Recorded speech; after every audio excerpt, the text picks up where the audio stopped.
Fala, meus amigos, me chamo Marcelo Gervásio, sou advogado, especialista em direito penal, direito processual penal e execução penal. Sou advindo, da segurança pública, já fui o presidente da Associação dos Agentes Penitenciários do Estado da Paraíba, sou o atual presidente de honra da Associação Nacional dos Agentes Penitenciários, sou o fundador das duas. E hoje nós gostaríamos de falar um pouco para os senhores e para as senhoras sobre a Lei das Execuções Penais. O curso é um curso de extensão de 120 horas e é um curso propício tanto para profissionais da segurança pública, agentes penitenciários, policiais militares, policiais civis, como também para acadêmicos de direito, aqueles que precisam de horas-aulas para completar as atividades extracurriculares, e para advogados também, tendo em vista que a disciplina de execução penal, a Lei das Execuções Penais, pouco é comentada, pouco é abordada nas nossas faculdades, nas nossas universidades. Então sejam bem-vindos, espero que o curso seja proveitoso para todos e para todas. Espero passar, transmitir um pouco, não só de doutrina, não só de jurisprudência acerca da legislação da execução penal, mas também da vivência. Nós temos o privilégio de termos vivido a execução penal como servidor do sistema penitenciário, como agente penitenciário, também fui policial militar. E quem fala aqui hoje é o advogado Marcelo Gervásio, advogo também para a Associação dos Agentes Penitenciários da Paraíba, para a Associação Nacional dos Agentes Penitenciários, para a Associação Estadual dos Agentes Socioeducativos de Pernambuco, e a Associação Nordestina também dos Agentes Socioeducativos. Nós temos uma certa experiência na área da execução penal e queremos transmitir um pouco para você que está aqui conosco, nos dando a honra e a satisfação de abordarmos, de debatermos juntos, sobre a execução penal. No primeiro módulo, na lição 1 do primeiro módulo, nós gostaríamos de falar sobre execução penal e individualização da pena. Para falarmos de execução penal, é preciso que falemos um pouco do que se leva, o processo que se dá antes que chegue à fase de execução. O que acontece antes do preso, do privado de liberdade, chegar até os nossos presídios, as nossas penitenciárias, as nossas cadeias públicas? Acontece algo antes. O preso não brota do nada, não sai do deserto. Todo um processo que se chama processo de conhecimento, todo um processo penal, processual penal, ocorreu antes.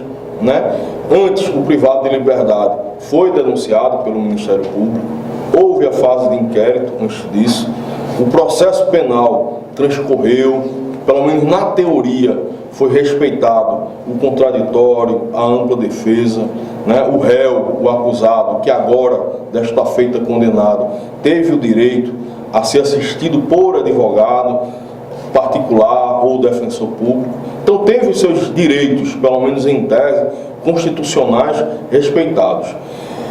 Exceção a isso, exceção a essa regra, é a execução provisória da pena, ou poderíamos chamar aquelas pessoas que estão presas provisoriamente, que ainda não têm uma condenação, que ainda não foram condenadas ainda em, pelo menos, um tribunal colegiado em segundo grau, e ainda não tem sentença condenatória, muito menos o seu processo penal, o seu processo criminal transitou e julgado. Essas pessoas também, muitas vezes, e eu não quero entrar no mérito da questão, chegam até as nossas unidades prisionais e provam do que é a execução penal, provam na prática do que é o sistema penitenciário brasileiro.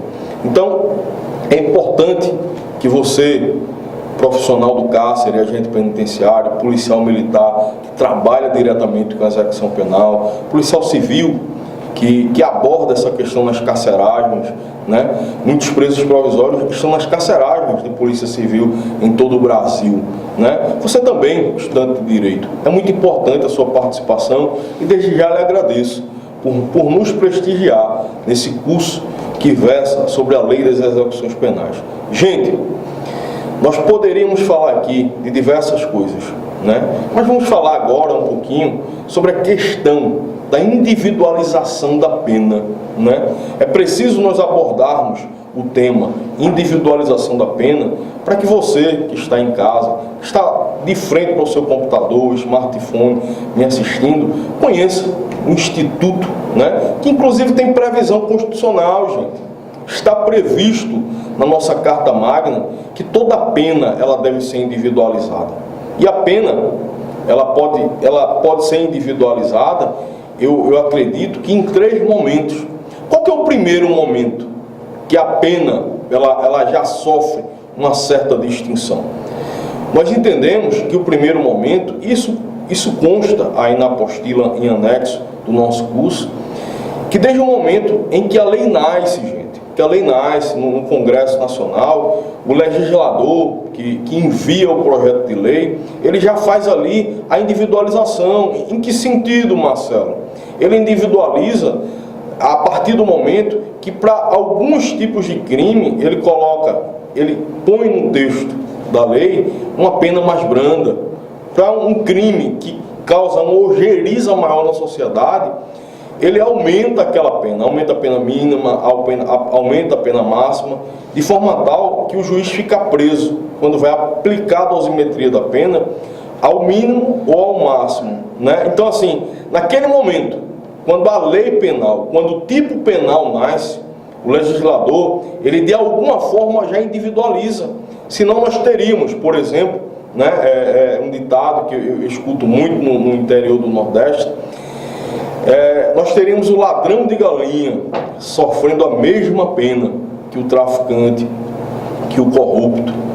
Ah, Marcelo, mas acontece, em diversas vezes nós observamos o ladrão de galinha, nós observamos aqueles que praticam furtos, né, de bem menor potencial ofensivo, que poderia, de alguma forma, ser aplicado aí o princípio da insignificância, e essa pessoa nem passaria pelo crivo do direito penal, nem seria condenada, porque furtou para poder alimentar seus filhos, furtou para poder se alimentar, e o bem foi de pequena monta, não causou um grande dano para aquele que foi furtado.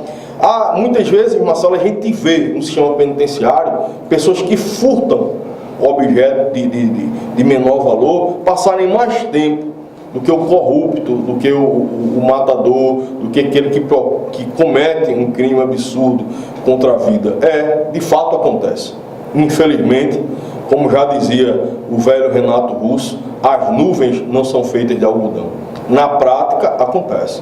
Acontece, gente, porque muitas vezes aquele cidadão e aquela cidadã não tem tanto recurso assim para prover, para pagar um advogado, para que se empenhe no processo, para que ofereça uma defesa de qualidade, uma defesa técnica digna.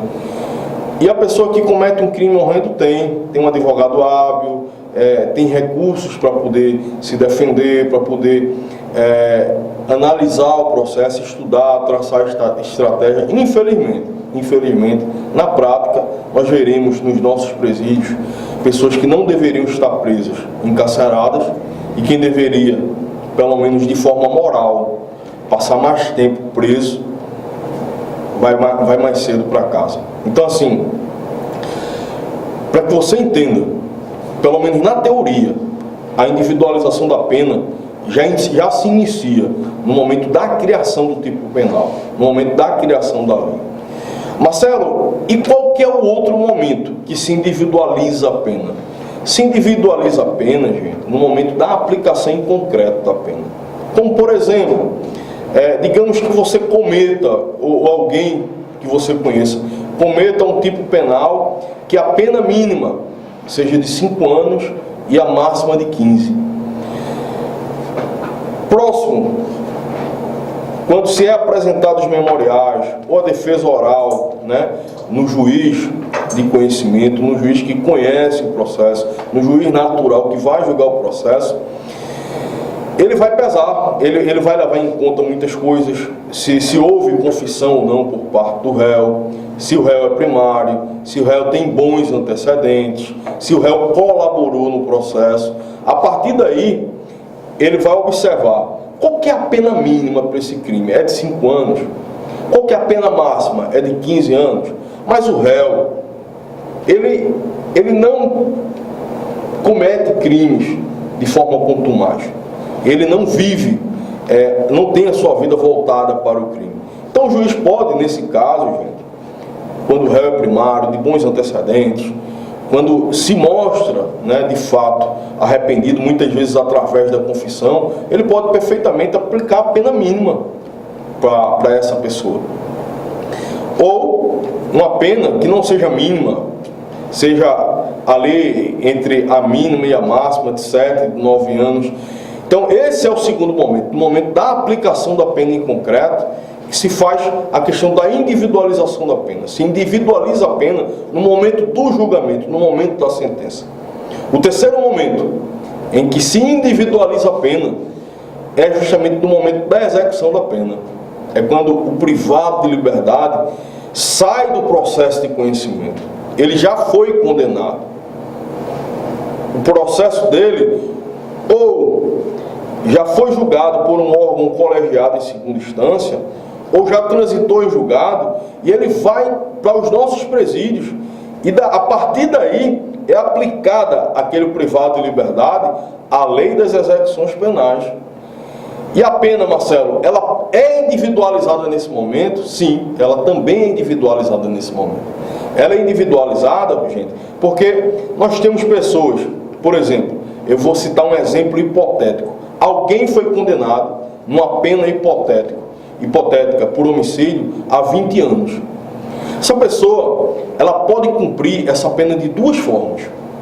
Primeiro, ela pode ter bom comportamento, né? Ela pode trabalhar dentro da penitenciária, já se prevê, né?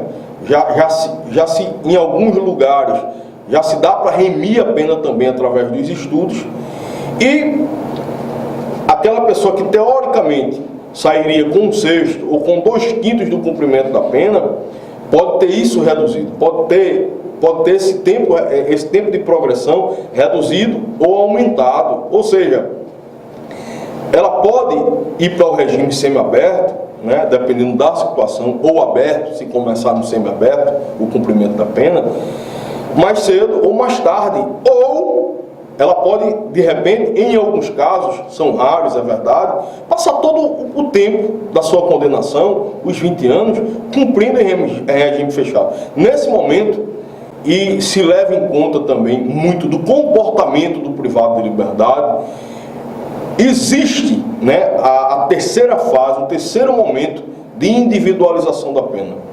Nós deixaremos isso bem claro na hora dos exercícios, você irá responder, muito provavelmente nós faremos um vídeo também explicando, né, essas questões que abordaremos nos nossos exercícios, mas essas são as 3 fases. Você, ouvinte, você, nosso aluno, você que nos deu o prazer de estar aqui conosco no nosso primeiro curso sobre a lei das execuções penais, são essas as 3 fases. No momento da criação do tipo penal, a primeira, no momento da aplicação da pena em concreto, e a terceira é no momento da execução. No momento da execução, leva-se em conta muito o comportamento, a forma como o privado de liberdade cumpre as regras internas nas nossas penitenciárias, nos nossos presídios e nas nossas cadeias. Tá certo, gente? Entendido sobre essa questão da individualização da pena? E sobre a natureza jurídica da execução penal. Gente, já ouvi muitas vezes algumas pessoas falarem, né, ou fazerem analogia da lei das execuções penais como uma espécie de direito penitenciário, como direito ligado só ao cumprimento da pena. Mas é necessário observarmos que não dá para nós dissociarmos a execução da pena do processo de conhecimento. E para você, meu amigo, que está aí ouvindo, que está nos dando o prazer de ser nosso aluno, Meu muito obrigado, primeiramente. E eu gostaria de dizer para você que a lei das execuções penais, ela não pode, não deve ser encarada de forma isolada. Não tem como encarar, não tem como estudar, não tem como aplicar a lei das execuções penais se nós não lembrarmos que antes, houve, o direito penal, que antes houve o direito processual penal. Então não dá para isolar. A lei das execuções penais faz parte de um conjunto, O sujeito primeiro foi enquadrado num tipo penal, nós contamos com o direito penal para isso, o legislador criou a lei. É importante lembrar para você que nunca teve contato com o direito, e eu sei que não estou falando aqui só para estudantes do direito, só para advogados, estou falando para operadores do direito que precisam saber disso, mas para se haver crime, é preciso que exista uma lei anterior àquele fato que configure aquela conduta do cidadão como crime, como algo delituoso, como algo que a sociedade não aceita. Se não existe lei que diga aquilo, se o direito penal não alcançou aquela conduta, a conduta pode ser imoral, ela pode ser repulsiva à sociedade, mas não haverá crime. O sujeito não passará pelo processo. E o processo penal, gente? O que é o processo penal? O processo penal, na verdade, é o instrumento de aplicação do direito penal. O direito material, que muitos chamam como direito material penal. O direito penal prevê os crimes. O direito penal prevê os crimes. E em especial, na parte especial do Código Penal, a partir do artigo 120. Não vou nem falar aqui das leis extravagantes, das leis especiais, mas assim, o processo penal vai reger todo o arcabouço jurídico, vai colocar parâmetros e limites ao judiciário, ao Ministério Público, à defesa, vai criar regras para que o processo, para que a aplicação da lei penal se dê de forma justa, para que o réu, pelo menos em tese, tenha direito ao contraditório, tenha direito à ampla defesa. Então, a execução penal ela não dá para ser encarada só como um direito penitenciário. Ela faz parte de todo um arcabouço. Se nós pudéssemos fazer essa analogia, o direito penitenciário, se existir um ramo próprio dele, seria espécie, e a lei das execuções penais seria gênero. Tá bom, gente? Entendido acerca do direito da execução penal, natureza jurídica, da humanização da execução penal. Nós encontramos no artigo 5º da Constituição Federal algumas limitações para o poder do Estado com relação à aplicação das penas. O legislador, o constituinte originário, em 1988, talvez movido por grande clamor social, ele limitou o poder do Estado no que diz respeito à aplicação das penas. O Estado é um ente muito poderoso e que, se mal gerido, se mal administrado, se as regras não forem bem definidas, pode fazer um mal muito grande para a sociedade, pode tirar a liberdade do indivíduo. Iremos falar agora sobre a pena de morte. Pena de morte, gente, tem vedação constitucional. Você encontra isso no artigo 5º da nossa Constituição. No Brasil, é veementemente proibido a pena de morte, não pode. Marcelo, essa vedação, essa proibição é de forma absoluta? Não, não é de forma absoluta. Na verdade, gente, é bom lembrar, eu não estou aqui num curso de Direito Constitucional, não é aula de Direito Constitucional, mas na verdade, como já dizia o nosso grande mestre Rabi Jesus, não existe direito absoluto. E a vedação, a pena de morte, também não é um direito absoluto. Mas, Marcelo, em quais casos é possível haver pena de morte no Brasil? Como, por exemplo, em tempo de guerra, por traição, é possível haver pena de morte, numa condição especial. Gente, alguma legislação pátria ainda prevê a pena de morte? Olha, na época do Império, o Código Criminal da época do Império tinha previsão legal para a pena de morte. Hoje, poucos sabem, mas o Código Penal Militar, gente, traz previsão para a pena de morte. E como seria essa pena, Marcelo? Por fuzilamento. Paz, meus senhores, paz, minhas senhoras. Nosso arcaico, né, Código Penal Militar ainda traz previsão para a pena de morte. Gente, e prisão perpétua?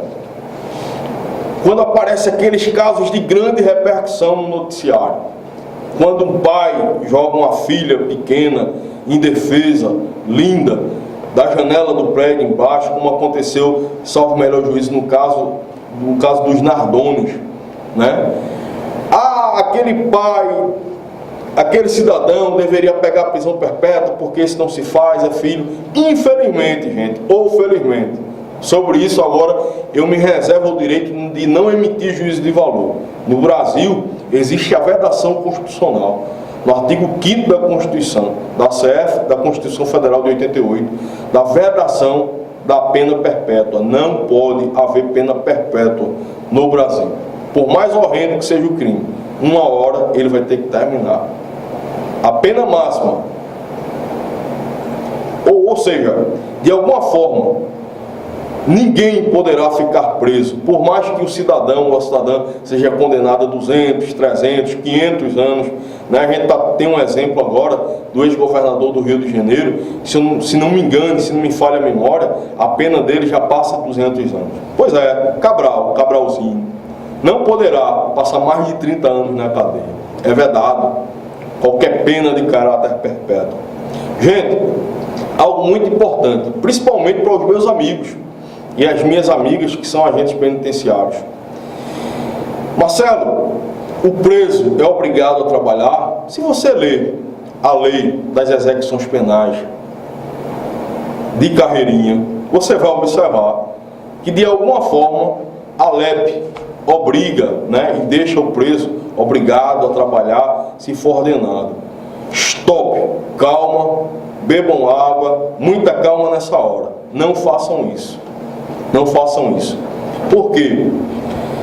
É proibido. Existe uma vedação constitucional que proíbe o trabalho forçado. Eu não quero, gente, aqui emitir juízo de valor e vou exercer agora o meu direito de cátedra, garantido pela Constituição Federal. Eu acho que o privado de liberdade, principalmente aqueles que cometeram crimes violentos, deveriam trabalhar, deveriam colaborar de alguma forma para com o Estado. Mas, infelizmente, a nossa Constituição limita muito essa questão do trabalho. Pode trabalhar, Marcelo? Pode, de forma voluntária. E se limita também a alguns cuidados. E não force, meu amigo, não force, minha amiga, ninguém a trabalhar. Não faça isso, não cometa. Sob pena de você, no futuro próximo, ser implicado penalmente. Gente, e aquele cidadão que cometeu um crime tão horrendo, mas tão horrendo, que chocou o país, que traiu a consciência das pessoas, pode ser banido, pode ser banida? Não. Nós também temos uma vedação constitucional para a pena de banimento. É proibido qualquer cidadão brasileiro ser banido do nosso país. Assim como é proibido as penas cruéis. E aqui eu quero abrir um parênteses para tecer comentários acerca da crueldade das penas.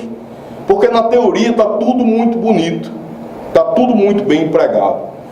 Mas quando você chega nas nossas penitenciárias, muitas delas, né, com capacidade, por exemplo, nós temos aqui em Pernambuco, nós temos algumas penitenciárias com capacidade para 600 privados de liberdade. E na prática, Marcelo, na prática nós encontramos 1.500, 2.000 privados de liberdade. E a realidade do Brasil afora não está muito distante disso. Ou seja, a Constituição proíbe penas cruéis. Mas quando chega na fase de execução, na fase em que o cidadão foi denunciado, depois que o cidadão foi denunciado pelo Ministério Público, lá no início do processo de conhecimento, depois que ele foi condenado, ou transitou a sentença, ou foi condenado e já está cumprindo pena, por uma decisão de segundo grau de um órgão colegiado, e vai para as nossas penitenciárias. Marcelo, o que é que acontece? As condições nos nossos presídios, as condições nas nossas penitenciárias são desumanas. Não existe cama para todo mundo nas nossas cadeias. Não existe, muitas vezes, as condições mínimas para que o cidadão e a cidadã cumpra a sua pena de maneira digna.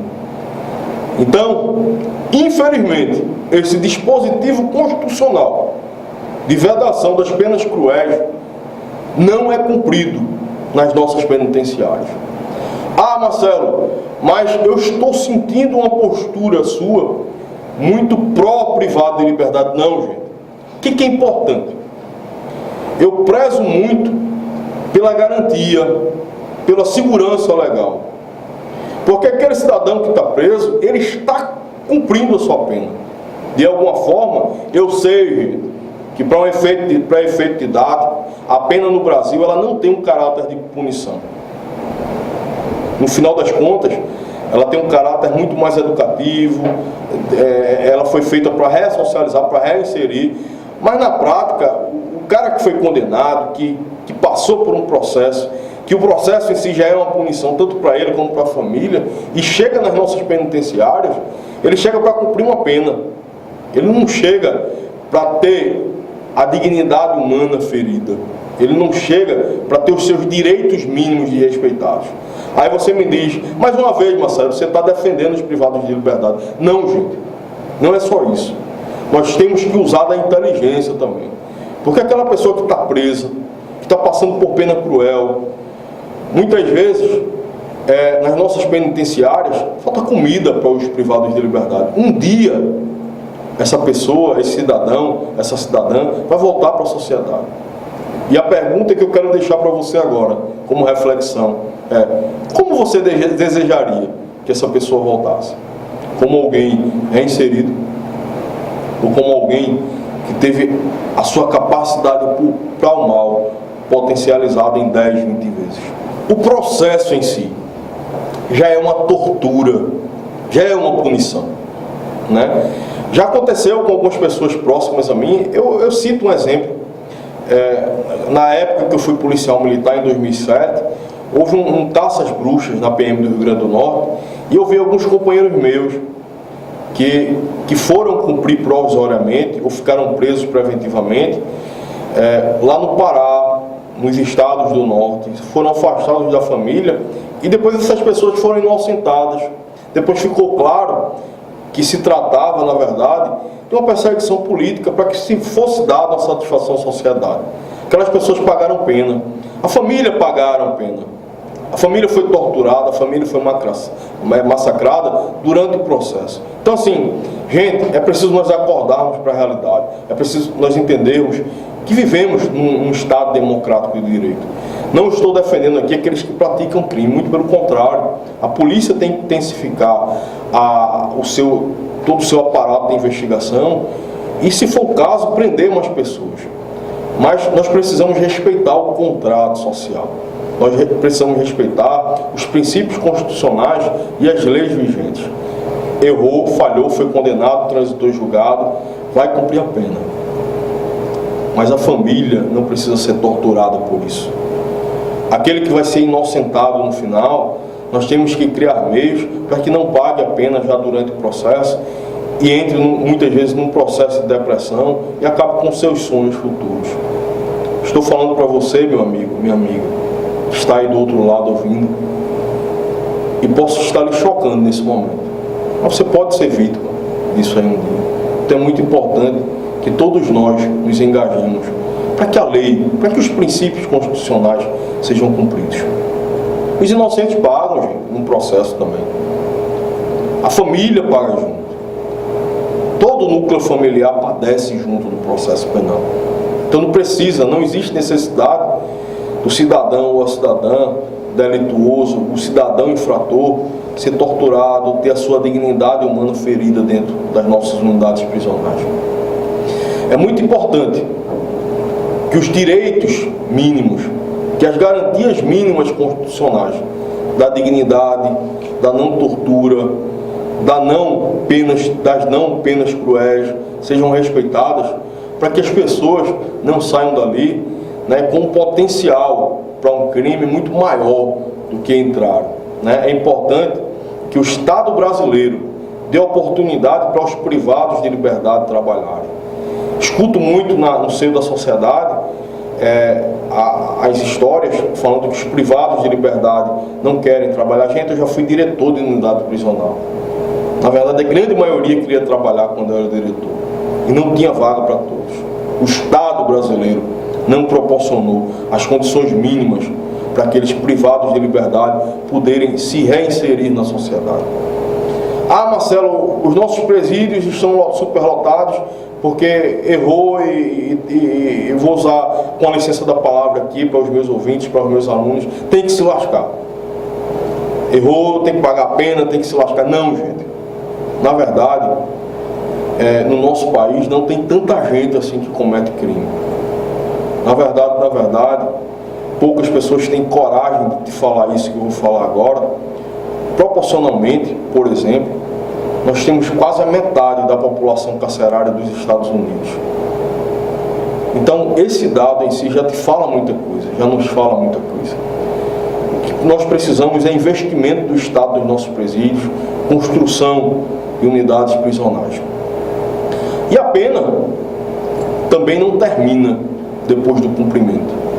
Não termina depois que, como se fala aí na sociedade, de forma bem popular, ela não termina quando o cidadão paga a sua dívida com a justiça. Aquele que foi privado de liberdade levará aquele estigma por toda a vida. Então nós precisamos rever os nossos conceitos.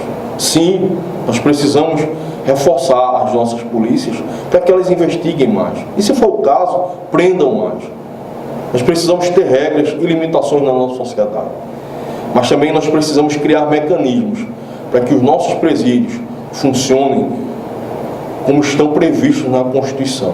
Que eles funcionem e tragam meios para que o cidadão possa voltar um dia para a sociedade de forma íntegra, de forma que venha colaborar para a sociedade. Para encerrar a aula de hoje, eu gostaria de dizer para você, meu amigo, minha amiga, que o desrespeito não é só com os privados de liberdade. O desrespeito também é com aqueles profissionais do cárcere que prestam um serviço ali abnegado, que, salvo o melhor juízo, tem a profissão, a segunda profissão mais perigosa do mundo e a mais estressante do mundo também, segundo a OIT. O profissional do cárcere também sofre. Em alguns estados do Brasil, o agente penitenciário, por exemplo, tem uma expectativa de vida abaixo de 50 anos. O Estado brasileiro está pecando com os profissionais do cárcere em não investir, em não pagar melhores salários.